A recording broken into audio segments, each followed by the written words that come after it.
हरे कृष्णा। आज के इस वीडियो में आप सुनेंगे जीवित पुत्रिका व्रत की पौराणिक व्रत कथा। इस कथा के विषय में भगवान शिव ने माता पार्वती को बताया था। इस कथा के अनुसार ये व्रत संतान की सुरक्षा के लिए किया जाता है। इस व्रत की पौराणिक कथा में राजकुमार जिमुतवाहन का वर्णन मिलता है। इसकी कथा कुछ इस प्रकार है।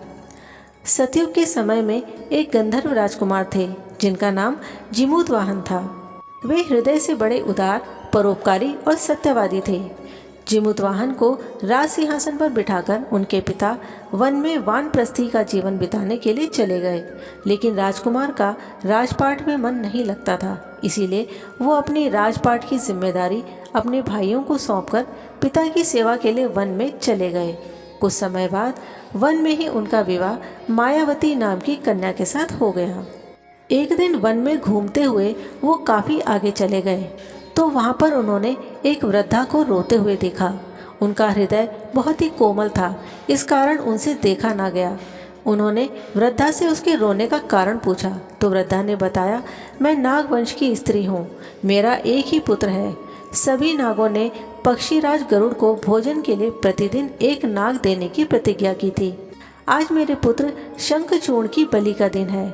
जिमुतवाहन ने वृद्धा को आश्वासन देते हुए कहा, डरो मत, मैं तुम्हारे पुत्र के प्राणों की रक्षा करूंगा। आज तुम्हारे पुत्र की जगह मैं स्वयं को लाल कपड़े से ढककर शिला पर लेट जाऊंगा। राजकुमार जिमुतवाहन ने शंखचूर्ण के हाथ से लाल कपड़े को ले लिया और उसे लपेटकर निश्चित शिला पर जाकर लेट गए। जब पक्षीराज गरुड़ आए तो लाल कपड़े में लिपटे जिमुतवाहन को पंजे से पकड़कर पहाड़ के शिखर पर जाकर बैठ गए। जब गरुड़ ने राजकुमार जिमुतवाहन के चेहरे को देखा तो उन्होंने पाया कि राजकुमार के चेहरे पर ना ही डर है और ना ही उनकी आंखों में आंसू। तब गरुड़ आश्चर्य में पड़ गए और उन्होंने राजकुमार से उसका परिचय पूछा।